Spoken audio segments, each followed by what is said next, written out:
Quand tu veux commencer le travail d'écriture, il faut que tu comprennes très rapidement le fait que tout a déjà été écrit. Comment ça va par ici? Salut tout le monde, c'est William et bienvenue sur cette nouvelle vidéo. Récemment, j'ai fait une interview pour le podcast Le Fauteuil Rose pour parler de la sortie de ma dernière pièce de théâtre. C'était une expérience vraiment super chouette où j'ai été super bien reçu, donc bien évidemment, je t'invite très fortement à aller jeter un œil à l'épisode de podcast en question et puis bien sûr à aller t'abonner à ce podcast si jamais ça te plaît. C'est un podcast qui met en avant les auteurs et les autrices de l'ombre et dont je fais partie. Et si je peux donner un coup de pouce à Vanessa qui m'a reçu du coup, ce serait avec très grand plaisir. Pendant ce podcast, à un moment donné, la question m'a été posée de qu'est-ce que je peux donner comme conseil à toute personne qui aujourd'hui voudrait se lancer dans l'écriture.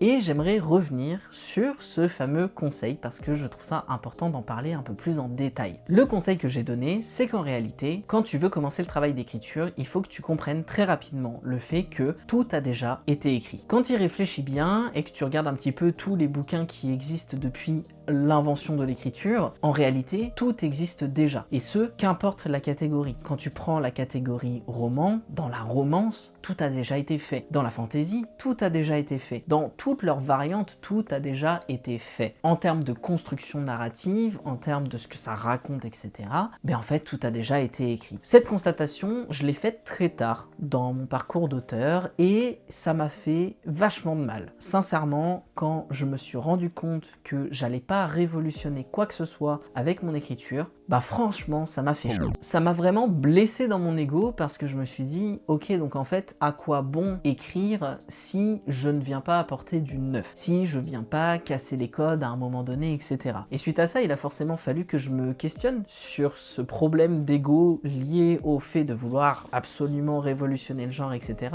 Et je me suis dit, d'accord, je ne peux pas arrêter d'écrire parce que j'ai trop d'histoires dans ma tête, trop de choses que j'ai envie de raconter et de partager. Mais dans ce cas, je fais comment? Je fais comment pour partager quelque chose de neuf si tout a déjà été écrit? Et en soi, la réponse à ces questionnements, elle est assez simple, mais je trouve qu'elle fait du bien, et je trouve que c'est chouette aussi d'en avoir conscience. Ce qui va faire que ton histoire, elle peut révolutionner un genre, elle peut être un roman à succès, une pièce de théâtre à succès, peu importe. En fait, c'est toi. C'est toi, c'est ta manière d'écrire, c'est ta manière d'aborder les sujets, c'est ta manière d'utiliser ton vécu, ton expérience pour parler de quelque chose, pour partager une histoire. Alors oui, ça peut paraître un peu gnangnan et bateau, ce que je dis, mais c'est sérieux, c'est très sérieux comme conseil. Qu'est-ce qui fait que aujourd'hui, Hunger Games, ça marche autant? C'est une histoire dans un monde post-apocalyptique, avec une société dystopique, dans lequel un personnage féminin qui est badass va se battre contre le gouvernement, va avoir un triangle amoureux un petit peu relou, va vouloir protéger sa famille, et à la fin va gagner et va sauver le monde. Si tu prends tout ça, en fait, on l'a déjà connu avant Hunger Games. On le connaîtra encore après. C'est des constructions narratives qu'on connaît. Il n'y a rien de révolutionnaire là-dedans. Qu'est-ce qui fait qu'Hunger Games, on l'a tous lu? Qu'est-ce qui fait qu'Hunger Games, ça a été adapté au ciné? Parce qu'en fait, ça a été écrit d'une certaine façon. Ça a été agencé d'une certaine façon. On a eu la construction des arènes. On a eu tout ce principe de Battle Royale. Et c'est la manière dont ça a été écrit, la manière dont les personnages ont été réfléchis, la manière dont ils ont été mis en avant qui a fait qu'Hunger Games, aujourd'hui, c'est le monument culturel que c'est. Donc aujourd'hui, si toi, en tant qu'auteur ou autrice, tu as envie d'écrire un Battle Royale dans un monde post-apocalyptique, il y a des choses que tu vas pas pouvoir reprendre. Le système d'arène à la Hunger Games, bien évidemment, si tu le reprends en l'état, tu ne vas pas pouvoir le faire très longtemps puisqu'on va vite t'accuser de plagiat. Mais le fait est que rien ne t'empêche d'écrire ce Battle Royale. Preuve étant, après Hunger Games, il y en a eu pas mal des Battle Royale. Et par rapport même aux archétypes de personnages, etc., à la vibe générale, on a eu la saga Labyrinthe qui est arrivée derrière, alors certes qui n'est pas équivalente, mais quand tu prends le volume 1 et que tu prends le principe d'Hunger Games, ça reste très proche. Pour autant, c'est des bouquins qui ont marché. C'est des bouquins qui ont marché parce que c'est des choses qui plaisent. Aujourd'hui, si tu veux écrire un livre qui se passe dans l'espace, si tu veux écrire de la science-fiction, tu vas pas forcément réinventer quoi que ce soit. Dans la science-fiction, tu as les mêmes codes dans lesquels tu vas devoir naviguer. Parce qu'en plus, si tu veux espérer être publié ou au moins être lu, il va falloir que tu navigues dans ces codes. Si t'es pas dans les codes, alors ton bouquin va être rejeté, il va pas être lu, et du coup,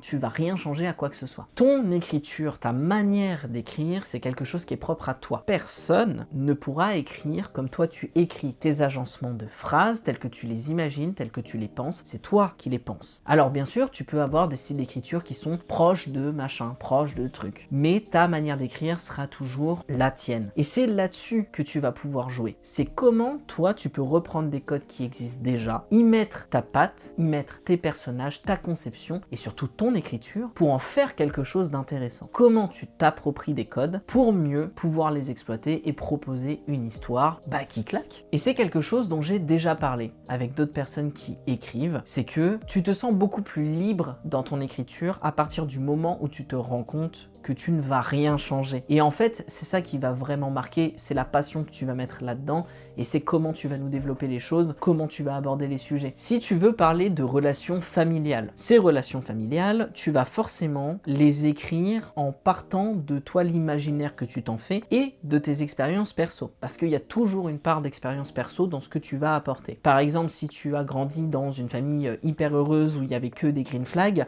tu vas pas écrire une famille de la même manière que quelqu'un qui n'a pas eu la même chance que toi. Si ta conception d'une famille dysfonctionnelle, c'est quelque chose que tu construis par rapport à des choses que tu as vues et non pas vécues, alors tu ne l'écriras pas de la même manière que quelqu'un qui a vécu dans une famille dysfonctionnelle. Ce que je veux dire par là, c'est que du coup, chaque expérience individuelle fait que les choses vont être écrites différemment. C'est pour ça d'ailleurs qu'en tant que personne blanche, c'est super important quand on écrit des personnages racisés de se renseigner auprès de personnes concernées pour savoir si la manière dont on aborde les sujets, dont on les écrit, c'est ok ou pas ok. Parce que c'est des expériences qu'on n'a pas vécues, donc c'est normal qu'on les écrive avec de la naïveté et avec un prisme qui n'est pas celui des personnes concernées. Mais c'est ce qui fait aujourd'hui qu'il y a autant de pluralité dans les bouquins. C'est ce qui fait que si tu es fan de dark romance, comme beaucoup de gens aujourd'hui, un bouquin va pas ressembler à l'autre. Pour autant, les personnages et les structures narratives restent fondamentalement les mêmes. Les codes restent les mêmes. Et c'est comme ça que bêtement tu expliques le fait qu'il y ait autant de bouquins dans chaque catégorie littéraire aujourd'hui. C'est que tu vas pas lire George Martin de la même manière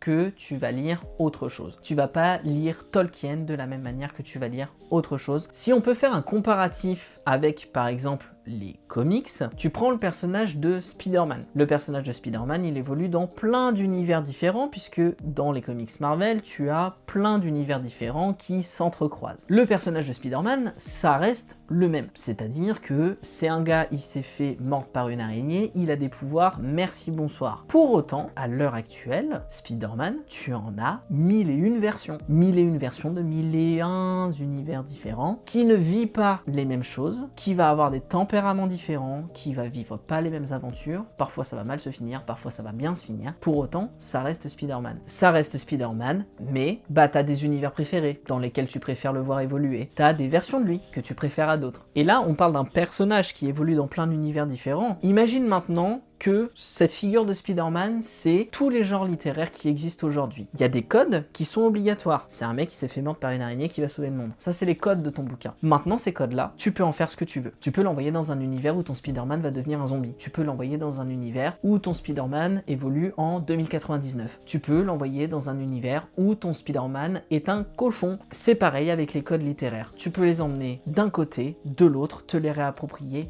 comme tu veux. Ce qui va faire la différence, c'est ce que toi tu vas amener et la manière dont tu vas l'amener. Je vais m'arrêter là pour cette vidéo parce que j'ai peur de me répéter énormément, c'est un gros problème chez moi, mais j'espère sincèrement que ça t'aura servi et que ça te permettra de prendre peut-être un petit peu de recul sur la question. N'hésite pas, toi, à partager un petit peu ton avis dans les commentaires, bien évidemment, c'est un espace où on peut débattre dans le respect de chacun chacune. En tout cas, je te remercie fortement d'avoir regardé cette vidéo, n'hésite pas à t'abonner à cette chaîne, ce serait vraiment super cool, à liker, commenter, partager, et si tu as la possibilité à booster la vidéo aussi, ce serait vraiment super chouette. Moi, ça me fait très plaisir d'aborder des sujets comme celui-là. Encore une fois, tu as le droit de ne pas être d'accord avec ce que j'ai dit, bien évidemment, avoir des expériences différentes et des points de vue différents. Mais je te remercie très fortement d'avoir suivi la vidéo jusque-là, et moi je te dis à très bientôt.